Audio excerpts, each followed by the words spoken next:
I have to admit, I think we've got to a good place. Yeah, things have definitely evolved. That's not a thing! Mommy is a commie! Mommy is a commie! You are so immature! You are so immature! Are people who consider themselves to be conservative or right-wing less objectively intelligent than people who consider themselves to lean more to the left?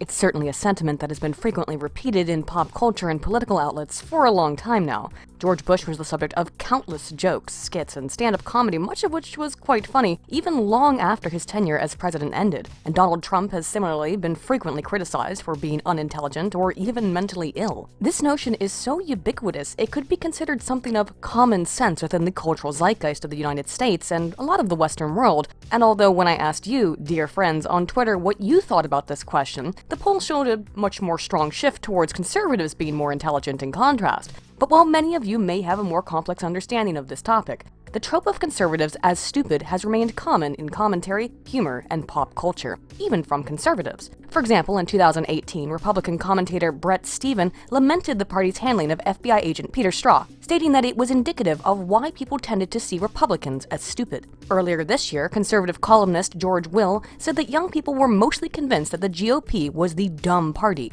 More recently, Bill Maher, who has been one of the few left-leaning commentators to critique the modern Democrat Party, seemingly even elevated these claims of stupidity while warning of an upcoming potential American Civil War, and said to prevent it he would stop covering Trump, or at least covering him as frequently, because he had, quote, learned that the anti-intellectualism of the right doesn't come primarily from stupidity, it comes from hate. But the question is, are Republicans, conservatives, or right-leaning people actually less intelligent than people who lean left? Just looking at some numbers from 2015 Pew data, people who consider themselves to be very liberal comprise 31% of those with postgraduate degrees, compared to only 10% of postgraduates who consider themselves to be very conservative. But those are just raw demographics. Is there something about being drawn more to the right or more to the left that is uniquely related to intellect? To figure that out, let's look at some of the research and see if we can answer that question. If the answer seems obvious, or if you think you already know it, because I know from my Twitter poll many of you probably do, still consider sitting through the rest of this deep dive into the data, because I'm also going to cover just how easy it is to manipulate data to prove a point. So, let's get into it.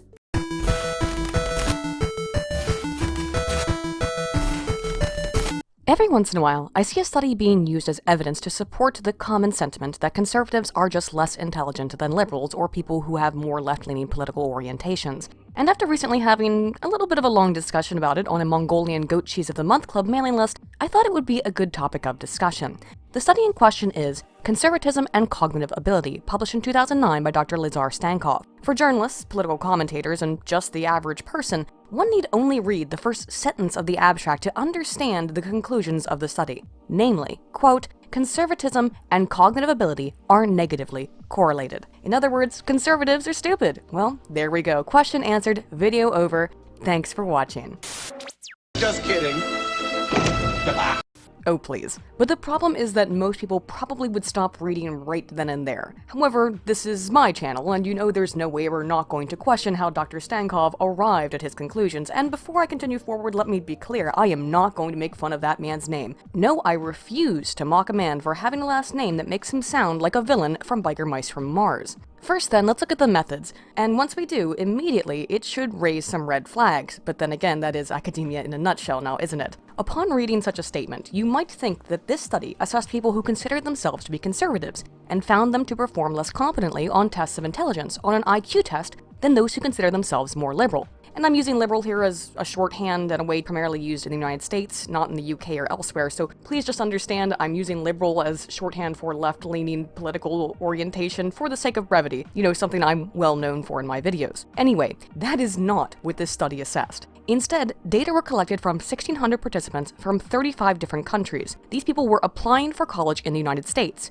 and then combined that data with 1,200 US citizens who were enrolled in community college. Not Ivy League universities, not even regular colleges or universities, but community college, so also keep that in mind. Now the problem here is that all of these data are coalesced, truncated, and analyzed together in aggregate. The purpose for doing this, if one had no political biases going into it, would be to determine if conservatism is a universal construct, and as a universal construct is related to cognitive ability. But hang on, it gets more complicated. Dr. Stankov didn't ask these students how they self-identified, whether as conservative conservative or liberal, but rather he defines conservatism based on a number of personality tests, instruments, and variables. For instance, the study assessed the big 5 personality traits of extroversion, conscientiousness, openness, neuroticism, and agreeableness. This actually makes a lot of sense, because a plethora of research has found that people who consider themselves to be conservative are more conscientious, and liberals tend to be more open to experience, as we can see in a review of the Big 5 personality research and political orientation from Gerber et al. 2011.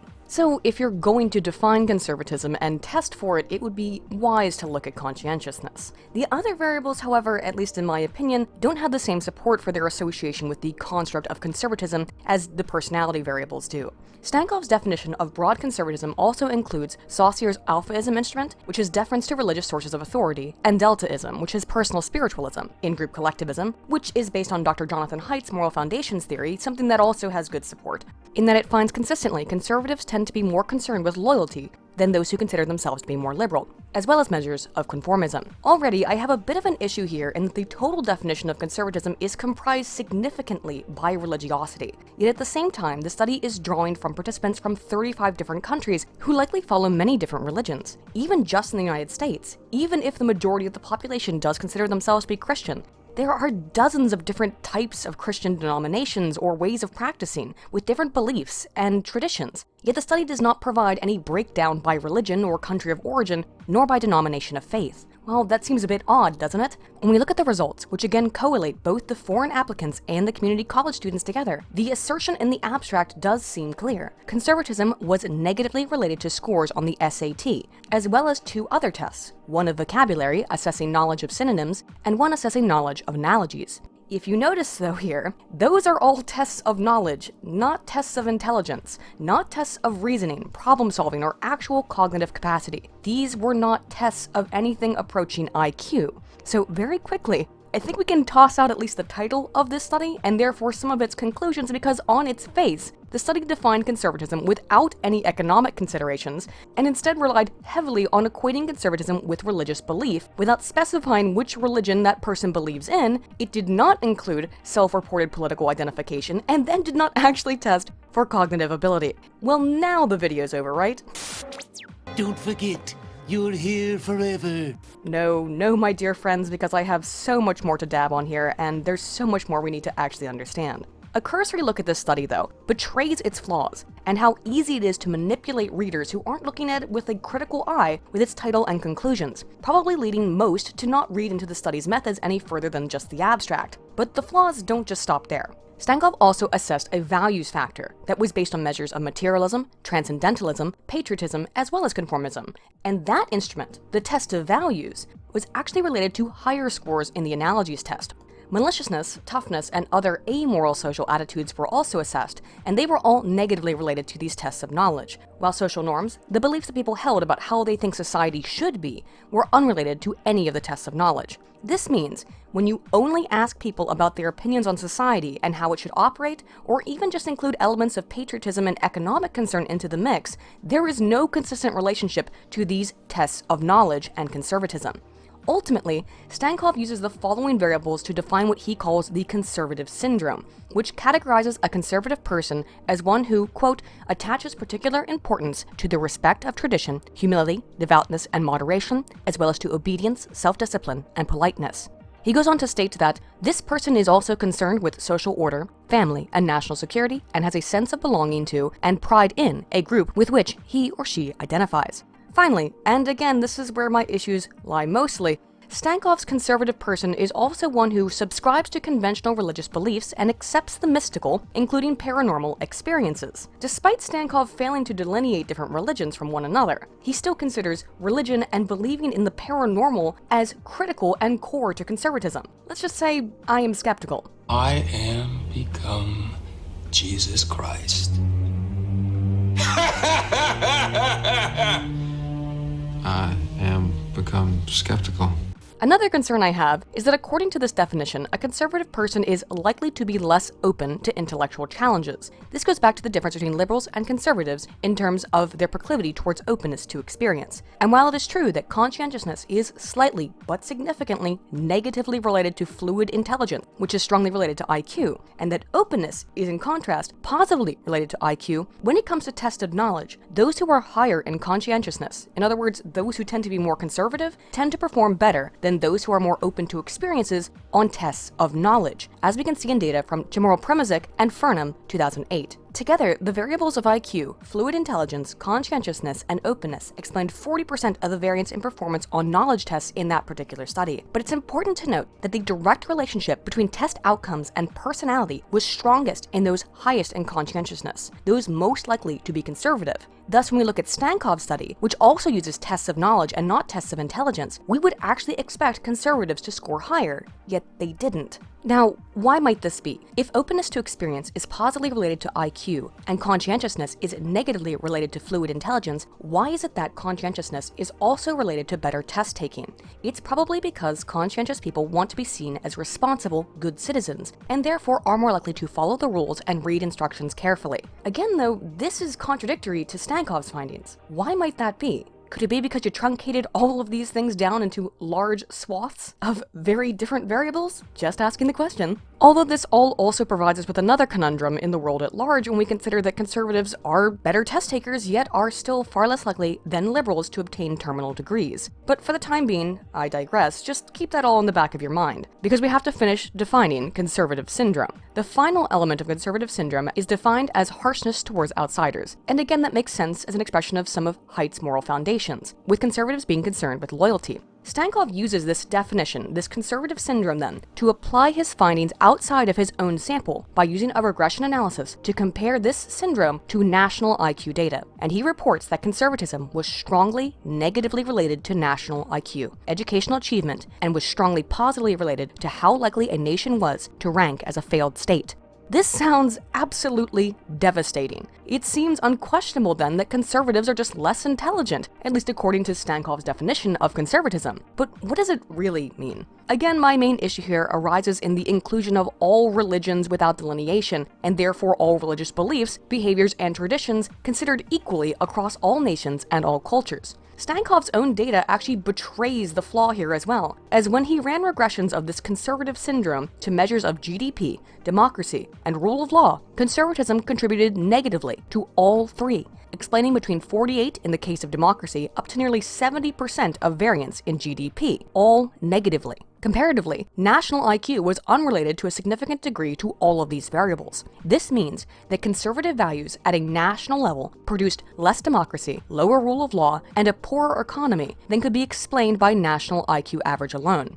Yet, at least in the United States, the group most concerned with improving the economy by adding jobs and reducing taxes, enforcing laws such as those concerning immigration, and the legal status of substances such as marijuana, and values democracy, such as freedom of speech and due process, are, well, the conservatives, the Republican Party. At least, so they say. It seems incongruous then that conservatism, which is positively related to all of these things in the United States and several other Western countries, could be so negatively related to them on a global scale. Unless it is that you have defined conservatism in such a way that it is incongruous intentionally, that you have conflated religion with conservatism to prove a point. To me, this indicates that there is a mediator variable here that is creating this incongruity. Precisely, I believe that mediator variable is religious differences across nations, either in the religions that people hold or the beliefs, traditions, and culture that surround that religion. So to understand that more, let's take a closer look at religion and intelligence.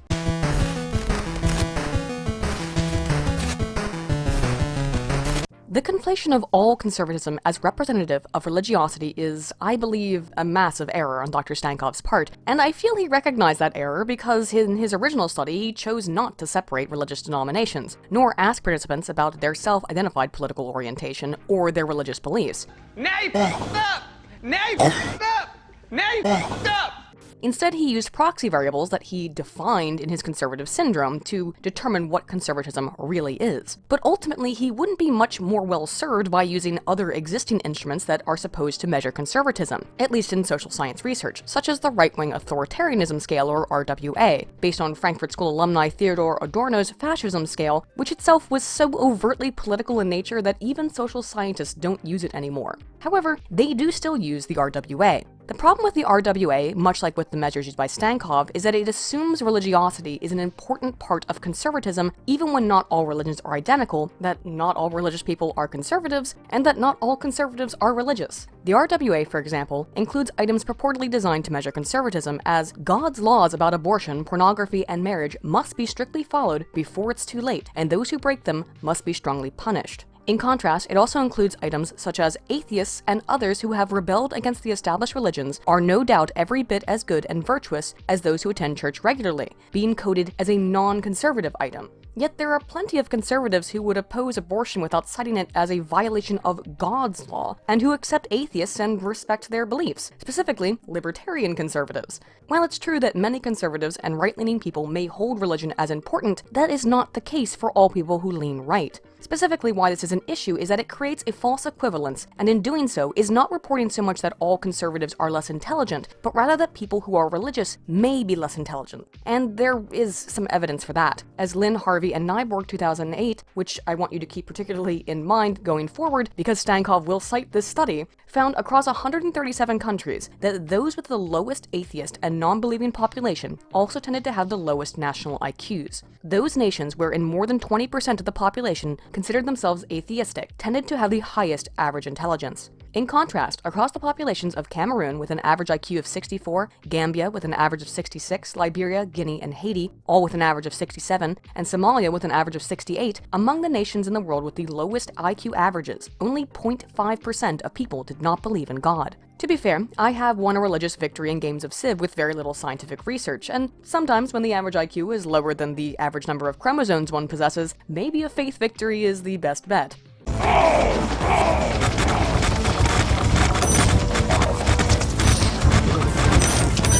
Just within the US, which has an average IQ of 98, and despite only 10.5% of the population identifying as atheistic, Clark 2004 reported in a study utilizing the Weiss IQ test, SAT scores, and GPA in comparison to different aspects of religiosity and faith that prayer fulfillment, that is, the feeling of satisfaction that arises from communing with a deity or higher power, was negatively related to verbal IQ scores, as well as to both the verbal and quantitative SAT measures, and reading religious texts was negatively related to the quantitative SAT. The effect of total religious behavior was similarly negatively related to quantitative SAT measures.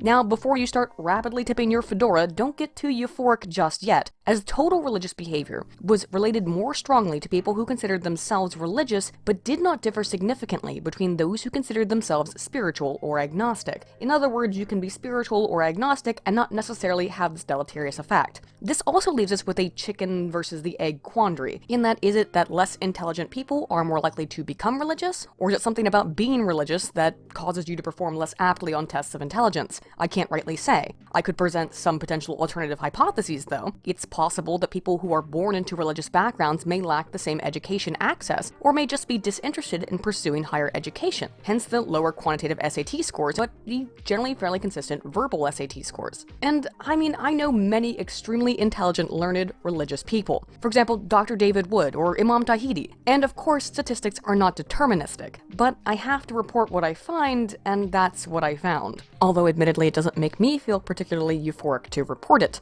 Isms always lead to violence. So there is no war now in the future? Of course there's war! The stupid French Chinese think they have a right to Hawaii!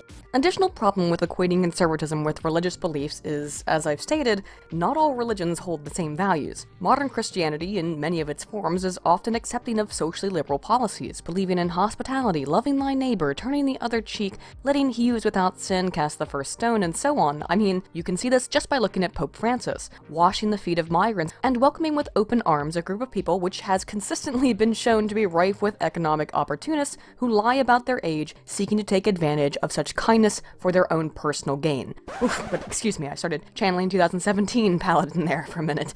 Regain your chill now, Aiden. Obviously, hashtag not all. But moreover, Pope Francis has not only given support for migrants and Islam, but also for the LGBT community, including appointing cardinals who support the inclusion of openly homosexual priests into the Catholic Church. And I say openly homosexual because, I mean, come on, do I have to make a joke here? This is a science channel, not Family Guy. We only make the most big brain and intellectual of jokes, like this one. So I was watching Toy Story 2 the other day, and just as I was about to come, I fingered my urethra that forced the cummies back inside me.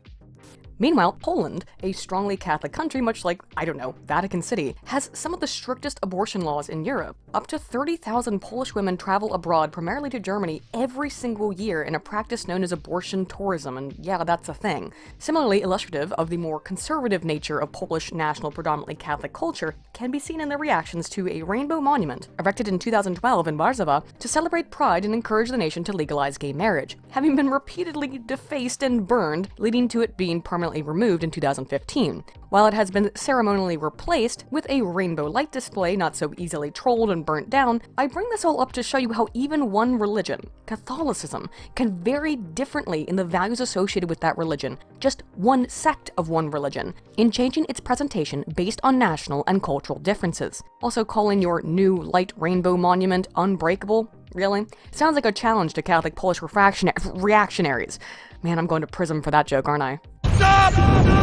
The point is, not all religions, not all practitioners of the same religion or even the same denomination of the same religion are the same, or even unilaterally hold the same values. The problem then, when we associate conservatism with religion, is a basic logical fallacy of association. That is, just because A equals B and B equals C does not mean that A equals C. Or in this case, just because Bob is religious and Bob is conservative does not mean that religion is conservatism. That's just Bob being Bob. Is there a correlation? Absolutely. As 2014 Pew data indicate that 78% of self-described conservatives believe in God absolutely, compared to only 45% of self-described liberals. But this doesn't mean that conservatism is religiosity. After all, that leaves us with 22% of conservatives who do not believe in God absolutely. Instead, I think we need to look more at Jonathan Haidt's Moral Foundations research to understand what it is about religion that is related to conservatism, and that is valuing purity and tradition.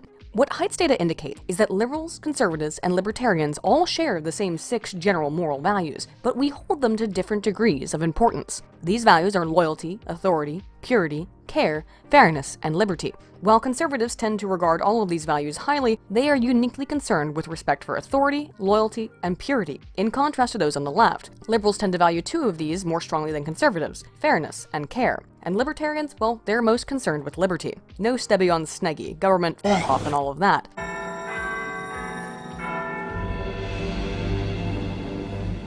Purity, or sanctity, on its face is related to religiosity, but again, this is highly contextual, as what is seen as pure and sanctified in one culture can vary significantly in another. For example, we in the United States generally use TP, while such an act is seen as sacrilegious in some Islamic traditions, instead insisting on using the left or right hand. And I mean, I've always heard that it was better to use someone else's mouth instead of your own hand. What I'm getting at here is that there is some rationale behind Dr. Stankoff's decision to rely heavily on religiosity in his analysis, but I would argue, as I believe Dr. Haidt does, that it is not that conservatism is equal or equivalent to religiosity, but rather that conservatism involves valuing of purity or sanctity. By not separating data by country, religion, or religious denomination, it is impossible to determine which religion is contributing what to these trends in the data. After all, it could be argued that the US is still a heavily religious nation, for as of 2014, 63% of all US adults reported to Pew that he or she believed in God. Well, obviously not identical. US culture, and therefore to a degree politics, is similar to others in the Anglosphere. And in contrast, as of 2019, the British Social Attitude Survey indicated that only 34% of Brits believe in God. And before you rush to the comments to complain about a Yank saying American and British politics and political culture are not reflective of one another, I just so happened to be listening to an On the Offensive video while writing this, so I'll let him say it for me in his much more persuasive British accent. American and British politics very often reflect one another. The same ideas become popular at the same time. Cultural change and monumental political events coincide.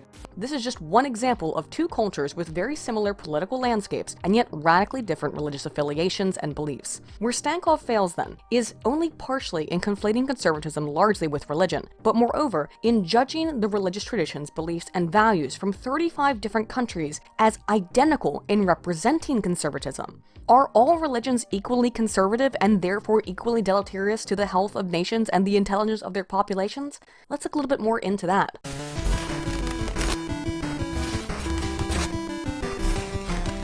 Luckily, we do have other and more recent data to look at to see how differences across culture may further explain or at least give context to the initial findings of Stankov in a study that he himself published with Lee in 2016 that did delineate some of these traits associated with conservatism into cultural groups. Much as with the previous study, Stankov neglects to include self-reported conservatism or really measures of economic conservatism in isolate. And once again, this is a problem because many people who consider themselves to be conservative, vote conservative or Republican, or are widely considered by others to be conservative are actually quite socially liberal, believing far more than left-leaning Americans expect, and particularly progressives expect, that sexism and racism exist in the United States, being more accepting of controlled immigration, and believing that many Muslim Americans are good people, as illustrated in research from Yudkin, Hawkins, and Dixon's 2019 report on the perception gap. The general findings of the perception gap study indicate to us that both liberals and conservatives in the United States generally are kind of incapable of predicting how the other side feels about any number of political topics, but it also shows us that self-described conservatives are less intolerant of socially liberal policies than those on the left often anticipate. It's just intergroup misunderstanding, and I wish I could play Savages from Disney's Pocahontas here, but not only would that get me copyright claimed, but also probably flagged as child-friendly, and just to be sure there's no kids watching this Spurgy video, I'm gonna say the N-word. Nerd!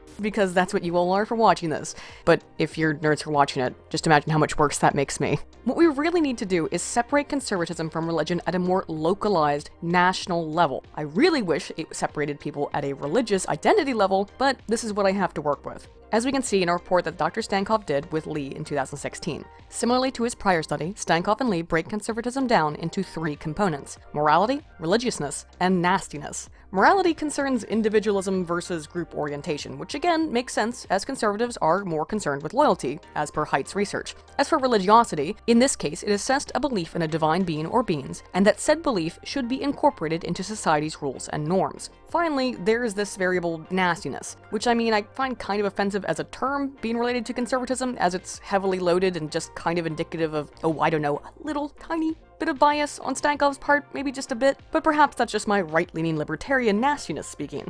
Anyway, the measure of nastiness is thoroughly confused. It contains more violent proclivities, self-involvement, Machiavellianism, aggression, and materialism all equally. Do some of those things not quite sound like the others? Yeah, maybe in response to the prior research, this study did manage to include some more economic beliefs, except it lumped them all together in this measure of nastiness that also measures violence and aggression. Dr. Stankov, this is bad methodology. Once again. For some reason, it seems that when you take a closer look at the way these things are measured, they often tend to lump things together that don't logically follow, at least for those of us who identify as conservatives or, just rational thinkers. Because, as mentioned, with the perception gap, liberals simply don't seem to understand what conservatives actually think. And to be fair, conservatives generally don't understand liberals either, but perhaps as someone who is more liberal, as I'm guessing Dr. Stankov is, being an academic, he sees aggression and violence as identical to economic self-concern and Machiavellianism. Anyway though, the results of the study, even with its warped, potentially politically motivated methods, are well worth taking a look at. If conservatism is a combination of morality, religiousness, and nastiness, with my strong objections in mind, Stankov and Lee did find significant differences across countries and split them into three groups that tended to align similarly to one another in their mean ratings on each measure. The first group included the Netherlands, Germany, Spain, Greece, Turkey, Canada, Australia, and Ireland, who scored lowest on all three measures, but particularly on nastiness and religiosity. These countries also tended to have high national IQs, but with a relatively small range, between a low of 90 in Turkey and a high of 100 in the Netherlands. But these countries also had varying atheist populations, with Turkey and Ireland at 6% atheist population, up to a high of 42% in Germany and the Netherlands. Just above them on morality was the second group, which included Brazil, Mexico, Egypt, Morocco, Russia, Poland, the Ukraine, the United States, the United Kingdom, and several Asian countries such as Singapore and Japan. These countries had a wider range of national IQs, ranging from a low of 84 in Egypt and Morocco to a high of 108, the highest in the world in Singapore, but also had an even even wider range of atheism, peaking at 65% in Japan, which arguably has the largest atheist population on Earth, all the way down to 0.5% in Egypt. And be aware that the study I'm using these atheist percentages from is Lynn, Harvey, and Nyborg, a study that Stankov and Lee themselves cite. Countries in this second group were much more nasty, which again is a confused mess of a term, conflating individual economic interests with violence because, I mean, do you really think a society like Japan, which has entire segments of the populace who literally wall themselves off out of fear of human interaction, a society that invented the term herbivore man, is particularly full of masculine aggression? Nani? あなたのバナナ、ブニュブニュだねって言ってみて。あなたのバナナブニュブニュ。言わせるな、変態が! Anywho, in contrast, they were only slightly more religious than Group 1, which is a problem you get, Dr. Stankov, when you lump in East Asia with Poland. But stop, Aiden, just stop. Let's get through to the most important bit here, which is this. Group 3. The third group of countries included Malaysia, the Philippines, Thailand, Tanzania, Kenya, Ethiopia, Nepal, India, Bangladesh, Argentina, and Peru. The IQ range between these countries was similarly wide as it was in Group 2, ranging between a low of 64 in Ethiopia to a high of 93 in Argentina. What these countries have more in common than the wide range of atheism seen in Groups 1 and 2 is that most of them tend to be very, very religious, with the largest atheist population being 4% in Argentina. These countries were much more nasty and moral than Groups 1 and 2 were, and were far more religious. Further, when the groups were compared to a broad measure of conservatism versus liberalism, or in Stankov's own words, hardness versus softness, that conservative syndrome, these Group 3 countries were by far the most conservative. Additionally, Group 3 was far above the other groups in terms of governmental ineffectiveness. They were higher in corruption and lower in rule of law. What this indicates is the big thing that differs between these large groups of nations related to Stankov's broad rating of conservatism and subsequently less effective governments was religiosity, and specifically in several nations that have large Islamic and non-Christian populations. Bangladesh is 90% Islamic, Malaysia 61%, Tanzania 35%, Ethiopia 33%, and Kenya 13%. Now, am I taking a poo in the loo on non-Christians? No, I'm not. After all, the Philippines, Argentina, and Peru are overwhelmingly Catholic, and others have large Christian populations, such as Ethiopia as well. What these countries do have more in common with each other than the other two groups, though, is that they are much more religious in general. Many even have long histories and current problems with religious violence, intolerance, dogmatism, and even legality. Conflict between Hindus and Muslims in Bangladesh continues to occur sporadically, and non-Muslims are subject to different civil laws regarding marriage and adoption. Malaysia, where, as in Bangladesh, Islam is the official state religion, also experiences ongoing religious conflicts, and in some parts of the country, there's even a list of banned words that non-Muslims are legally not allowed to speak. In Kashmir, India, it is illegal for Muslims to mourn the death of Muhammad's grandson, Hassan ibn Ali, and conflicts between India's Hindu and Muslim population have been ongoing for decades, as has sporadic violence between Nepal's predominantly Hindu population and its Christian minority, and between the Philippines' Christian majority and its Muslim minority, whereas just this year, 20 Christians were killed in a church bombing on Good Sunday believed to have been carried out by Islamic extremists. Of course, Poland and Egypt, which fell into Group 2, as well as Ireland and Turkey, all have large religious populations and intergroup religious conflicts, but the prevalence of religion was strongest in the countries in Group 3,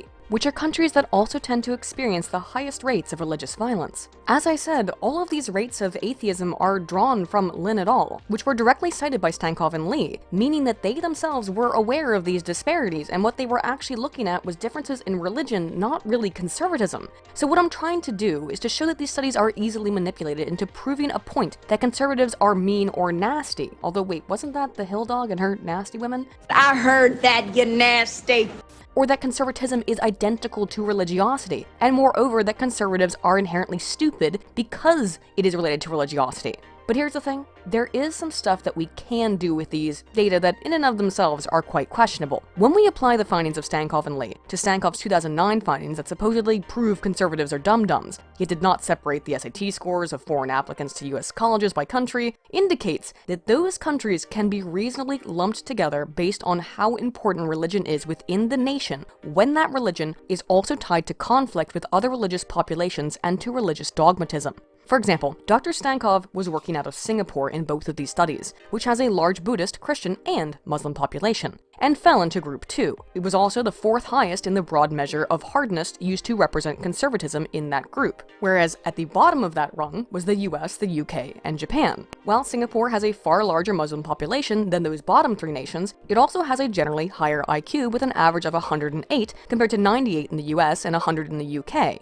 If conservatives are religious and conservatives are dumb, why is it then that Singapore, the smartest country on Earth on average, is also one of the most conservative nations assessed in Stankov and Lee's sample? Maybe it's also because Singapore has a very large Muslim population, and the Muslim population has different beliefs and values, based on Stankov's own definition of conservatism as being based on morality, concerns with purity, aggression, traditionalism, collectivism, and most importantly for this analysis, religiosity. The main reason Singapore is so conservative is likely in part then because of that large Muslim population, as after all, based on his measure, his definition of the conservative syndrome, those definitions seem to apply to a lot of traditions of Islam more than they do modern Christianity or many sects of Buddhism. Similarly, Malaysia was considered the most conservative country on his list, and it's a nation wherein the official state religion is Islam and only 0.5% of the populace identifies as atheist. Seems like Dr. Stankov was measuring one thing and reporting it as another. This is the problem of construct validity. Yet even within this dataset, which, as I've said, I find plenty of faults in, we can still see that this does not illustrate that conservatives are less intelligent and produce less effective governments. Instead, all it seems to provide credence to is that nations which are less religious, and specifically are less religious at the state level, are often more successful and tend to have higher national IQs. Again, I go back to why what Dr. Stankov is doing here and in his previous research is an associative fallacy of equating all religiosity equally with conservatism, and then conservatism with lower scores on the SAT and his measures of knowledge. What he has done instead in this body of research, and I'm sure to his dismay were he to think about his own data a little bit more critically, is show that Islamic countries and countries with more stringent religious beliefs of any faith are less successful and score lower on the SAT and national IQ averages. Only in his own special definition of conservatism that equates conservatism with religiosity. This, my friends, is why it is so important to read studies carefully and never take abstracts, let alone media headlines reporting on the abstracts of studies, for granted. And so let's go back to that question I asked you at the beginning. Are liberals more intelligent than conservatives? Is there something about being a conservative that precludes lower intelligence, either in correlation or in causation? To understand that, let's look at some brains.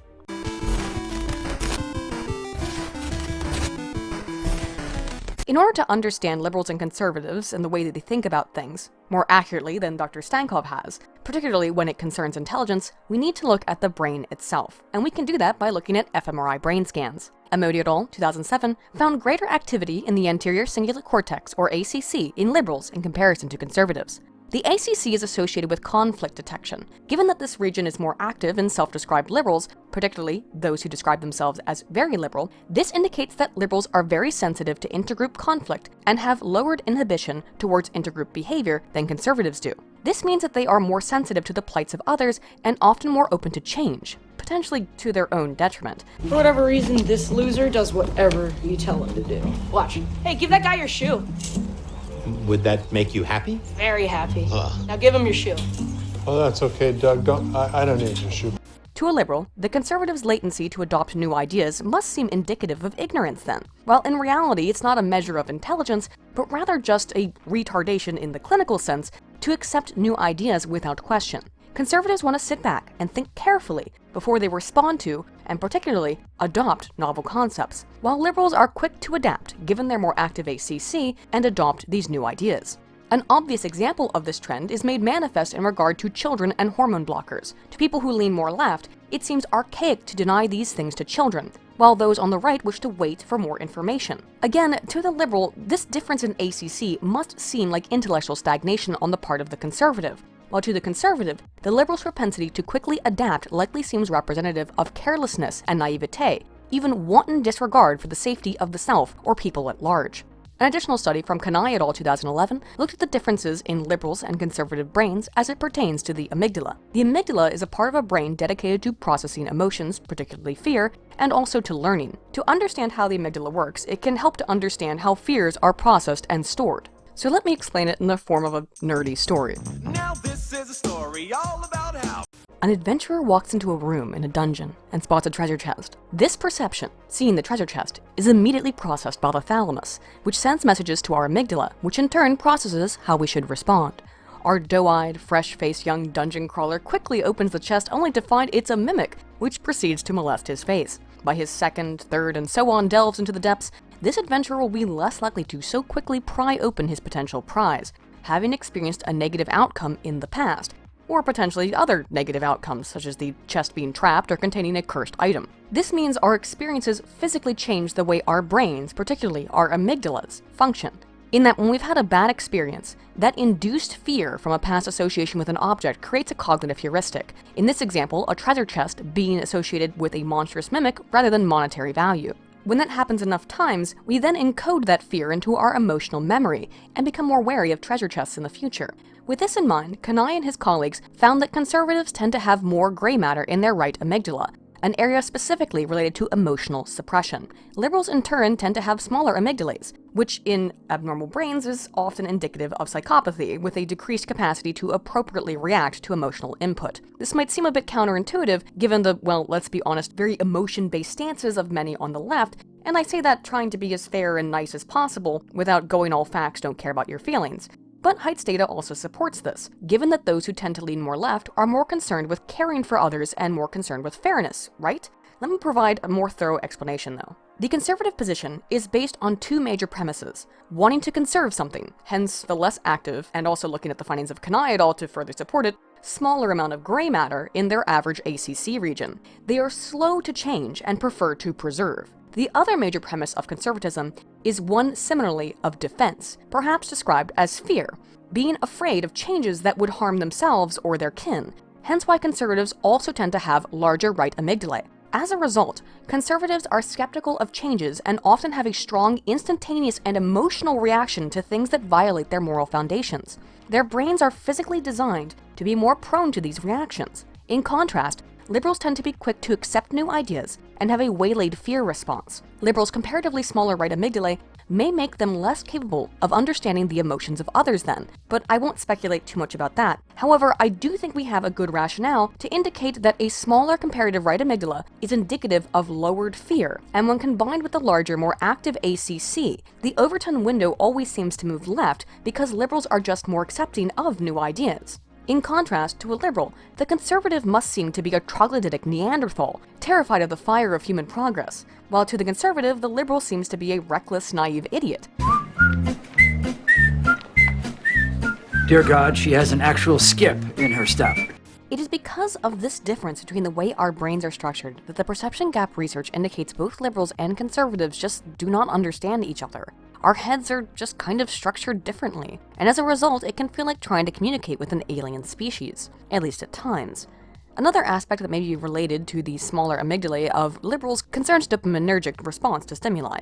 The right amygdala is related to emotional suppression, thus conservatives, while more emotional in quick response, given the increased size of the area, are also more able to suppress their emotions, while liberals in turn are potentially more prone to amygdala hijacking. Given the amygdala is the core of our fight, flight, freeze response to fear, things that provoke an emotional response in liberals may be more emotionally devastating than they are for conservatives, who have more gray matter in the region and are more capable of dealing with emotional overload. For example, let's look at the case of former Harvard professor Larry Summers, who once had the brazen audacity to bring up basic demographic data regarding sex and IQ during a talk at the university, suggesting that because the standard deviation in intelligence was larger in men than in women, meaning there are more genius and brain-dead men than there are genius or brain-dead women, provoked a response from MIT biology professor Nancy Hopkins, in which she described, "I felt I was going to be sick. My heart was pounding, my breath was shallow. I was extremely upset. I just couldn't breathe because this type of bias makes me physically ill." This indicates a potential problem of the left-leaning amygdala in coping with dopaminergic input as adeptly as that of a conservative, potentially having a larger right amygdala. While we've looked at the what and the how, we still haven't really assessed or addressed the why, and I'll speculate here just for a moment to explicate further why we may find these differences in conservative and liberal brains. Figueredo et al. 2005 proposed both in their initial and their subsequent research, and provide significant hereditary evidence in support of, something called the K factor. Now, as humans, we are all inherently K-selected, referring to the RK selection theory of biology, wherein more R-selected species reproduce quickly with little care for offspring and operating mostly off of a fend-for-the-self model, while more K-selected species reproduce slowly and tend to be group-oriented, although all humans are inherently K-selected. It's an intrinsic facet of our biology. Figueredo and his colleagues suggest that some humans may be more oriented towards certain K-loaded behaviors than others, such that those low in the K factor were much more concerned with sex for pleasure rather than sex for reproduction, and were more prone to risk-taking activity, while those higher in the K factor were more prone to monogamy and sex for the purpose of procreation, tended to have stronger relationships with their biological fathers, and more risk-averse. When we consider the left-right dichotomy, both in politics and in the structure of the brain, liberals are likely lower on the K factor than conservatives on average. From this RK perspective, liberals operate in a more rabbit-like mentality compared to the more K-loaded conservative wolf-like mentality. Don't get it twisted here. This is not intended to be disparaging, it's just a theory that might help explain why we fundamentally seem incapable of understanding each other at times. I can't understand you. Go back to your country. Liberals have a lower propensity towards group homophily in general, and have less concern for loyalty. Additionally, they are more open to novel ideas and possess less fear of those new ideas. They're higher in openness. For these many reasons, both cognitive and hereditary, liberals struggle to understand the concerns conservatives have regarding migration and transgender children, among many other issues, while conservatives struggle to comprehend why liberals would not be afraid of such prospects. When we also consider that liberals and conservatives not only differ in their moral concerns, but also in their personalities, with liberals consistently being higher in openness to experience and conservatives higher in conscientiousness, while both things may be related to learning, as we have seen, these learning strategies are different, with conscientious learning being more structured and openness learning being more experiential and experimental. This all just indicates that people who lean more left or more right just kind of tend to think differently, but doesn't actually say anything about how much of a big think that they can possess. Let's try to answer that basic question I posed in the opening.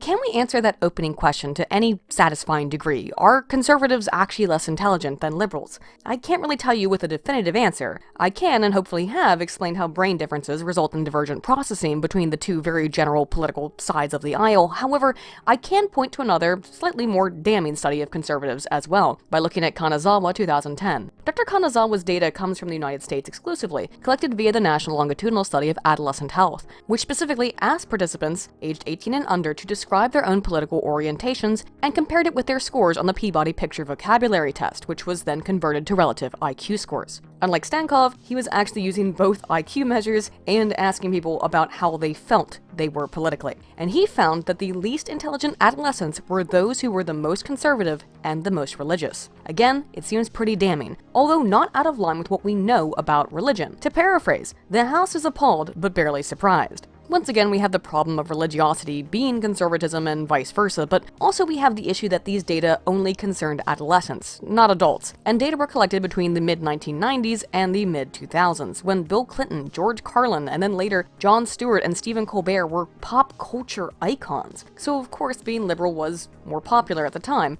It's also possible, though, that, as the saying goes, if you aren't liberal when you're young, you have no heart, but if you aren't middle-aged and conservative, then you have no head. I can't say for certain if that's true, but I think that basing the conclusion either on the research of Stankov, as flawed as I have, I believe, shown it to be, or the data from adolescents who probably don't even really know what it means to be liberal or conservative, and who may still be developing cognitively, as Kanazawa's research indicates, is limited. But we do have more research we can look to paint a little fuller picture for us. Rinderman, Flores Mendoza, and Woodley, 2012, examined Brazilian adults based on their political orientation and their performance on Raven Standard Progressive Matrices, or SPM, which is a test of reasoning, measuring fluid intelligence. They found that those who scored highest on the test tended to lean to center-right. But what's interesting to note is that all people who tended to lean closer to the center also tended to score higher than those who were staunchly oriented either to the right or to the left, and those who had no political orientation whatsoever. In order of performance, those with no political orientation scored the lowest, followed by those on the right, and then those on the left. In the full model fit, education level was related to higher scores on the SPM instrument and higher family income. But interestingly,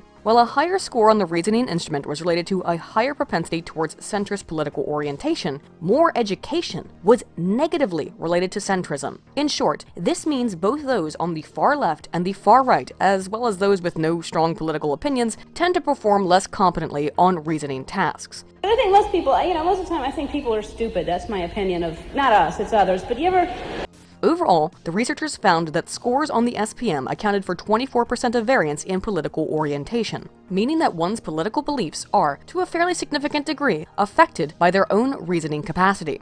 Similar research can be found in Ear et al. 2012, who were examining the differences between people who self-identified as conservative and liberal in comparison to those who considered themselves to be libertarian on a variety of aspects. While this is a massive study, I only want to focus on the relevant portions for this very long video, which indicated that libertarians tended to perform more competently on a cognitive reasoning task, which was not a measure of intelligence but rather a test of problem-solving ability, than both conservatives and liberals did. They also tended to score higher on need for cognition, which in and of itself also is not a measure of intelligence, but rather a trait that some people possess to a greater degree than others that makes them more prone to seek out additional information. It indicates that libertarians may be more prone to asking questions. There is more data we can look at that does concern measures of intelligence in relation to more libertarian conservatism in comparison to the kind of religious conservatism that's described in Stankov's work, as illustrated in Kemmelmeyer 2008. Specifically, when only self-described conservatism and conservative beliefs in traditional gender roles were considered in a hierarchical regression analysis, it seemed that conservatism was negatively related to SAT verbal scores and scores on the ACT.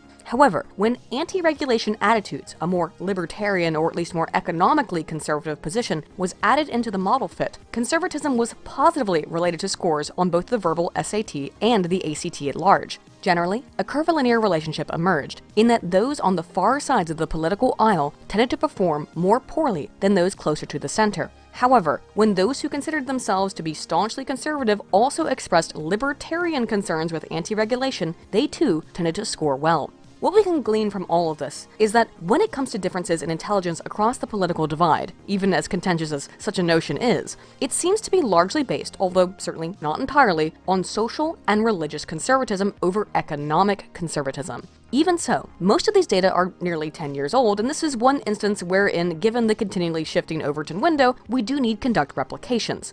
People changes. People changes. Overall, however, it seems that people who tend towards the center also tend to be more intelligent, as well as those who lean to the libertarian right. Don't get me wrong, this isn't some kind of argument for the big-brain centrist skepticism inherently. Instead, what I would suggest is that these data indicate that people who have expressed more nuanced, more complex political opinions and views have probably just thought about politics a little bit more, and probably stuff in general.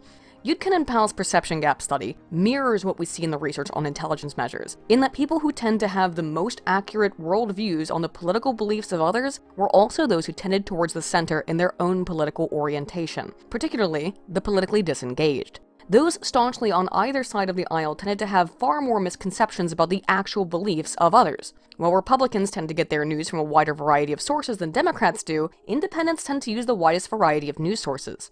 When we combine this with libertarian-identified people being higher in need for cognition, this makes a lot of sense, and while none of it means that being a Republican or a Democrat or an independent makes one inherently more intelligent, that's absurdist, it does indicate that those who tend to have more complex political opinions have probably thought about those opinions a little bit more carefully, and that it likely does require a little bit more cognitive energy and consideration. It's also very possible, as I alluded to before, that there have been changes in population over time, as ideas now considered mainstream on the left once would have been deemed radical in just a few years past. And I think a slightly more recent study from Carl 2014 might help illustrate that and provide us with a little last cherry on top of this discussion. The cherry on top, I like it on top, and when I hit the spot, the cherry goes. And yes, I just interrupted a very complex discussion of IQ and political orientation to quote the esteemed lyrical wordsmith Wale. Anyway, to be fair, Carl's dataset is actually not that recent. He assessed data from the US General Social Survey between the years of 1990 and 2006, but what he found is that without accounting for covariates of age, sex, race, language, marital status, education, income, and year of data collection. Generally, people who said that they tended to exclusively vote Republican scored over 5 points higher on verbal IQ tests than those who exclusively voted Democrat. When those covariates were accounted for, Republicans were still a little over 1 point ahead of Democrat voters. When he looked at specific political opinions and their relationship to intelligence, however, again, a more complete picture can be painted, indicating a negative association between more hardline opinions, both left and right, both social and economic, with lower verbal IQ scores. Precisely. Even with covariates taken into account, believing homosexuality was wrong, believing marijuana and abortion should be illegal, and that either racists, communists, or militarists should be denied the right to speak freely, were all negatively related with verbal IQ, resulting in lower scores ranging from 0.09 for abortion opposition to 0.29 for belief communists should be silenced. Yeah, but who cares what you think? You're a communist! He's right. Do you know that? On the economic side of things, and when accounting for covariates, believing the government should provide jobs for everyone, assist in industrial growth, reduce income disparities, control prices, that unions do not have enough power, and that we need more military spending were all also negatively related to verbal IQ, ranging from a detriment of 0.09 in governmental assistance with economic growth up to 0.21 for the belief that unions needed more power. Ultimately, the results indicate that both social conservatism and economic statism were related to lower scores on IQ instruments. It seems then that it is not that liberals are smart and conservatives are dumb, but rather that partisans of any orientation possess a little less mental acuity than those with more nuanced opinions, who value freedom socially and economically. But let's take everything that we've looked at here today and come to some conclusions about what all of this means. I suppose this is going to be a bit of an underwhelming conclusion to come to, but one I often do in my content. Because the reality is that there is some evidence that yes, conservatives may be less intelligent and less informed than liberals, but as Tim Pool is so fond of saying, it's easy to see why it's a trope to say that Republicans or conservatives are stupid. As mentioned earlier, self-identified conservatives are far less likely than self-identified liberals to obtain postgraduate degrees. Now, is that due to intelligence or due to academic culture that is kind of decidedly hostile against those who lean right? The answer may lie somewhere in between, considering that we saw in Renderman's data that intelligence was positively related to centrism, but education was negatively related to centrism, meaning that education produces partisanship, and while education itself is related to better reasoning ability, it doesn't mean that lacking such an education precludes lower intellect. It's also likely that social conservatism, based predominantly on religious beliefs, is related to lowered intelligence, given we've seen some evidence that it might be that religion is related to decreased scores on certain IQ measures. Again, in what causal direction, I can't say. As I've illustrated as well, not all religions produce the same types of conservatism either, so conflating the two is in error. However, when we look at people who self-identify with a political orientation, rather than being categorized into a political orientation by researchers, it seems to be fairly consistent that partisans of any stripe are probably a little less intelligent than those with more nuanced political opinions. Now, a possible explanation for this is that there is more energy expenditure that's required to be a partisan, to be constantly outraged, that supersedes rational decision-making. It's amygdala hijacking. It's also possible that political opinions change significantly as we age, and therefore a sharp whippersnapper who tends to lean left when they are young may become increasingly right as they age, while their intelligence itself remains stable. If there is any consistent takeaway we can get from all of this, I think it's that partisans aren't particularly prone to perspicacity. Now, say that 5 times fast. But overall, I am reminded, as I often am, of a book that I recommend a lot from Dr. Drew Westen, a man who worked on the second Obama campaign. It's called The Political Brain, wherein he proposes that you simply just can't influence partisans. They are immune to persuasion because they already believe in these things without questioning them. And I'm not saying any of this to toot my own libertarian horn, friends. Honestly, I was not expecting to find that libertarians are a big brain master race. Yeah, it's all about that 888 Hans Hermann Hoppe, right?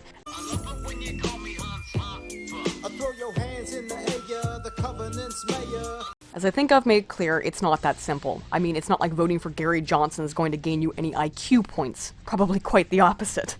I think I could stand up there for the whole debate. My point in all of this, as with pretty much everything I cover, I go into it with, of course, my own biases, but something that always takes precedent over what I expect or I think is a desire to just figure out what the heck is actually going on and do my best to try and piece together the data and answer a question. It's why I usually start my videos with a question, a hypothesis. So to answer that hypothesis I pose to you, I don't think we can fully reject the null. Although I would reject null because I'm not into feeder stuff, no offense, my man. Is there any evidence, though, that Republicans are stupid? Yes. There is. Is there any evidence that liberals are stupid? Yes, there is.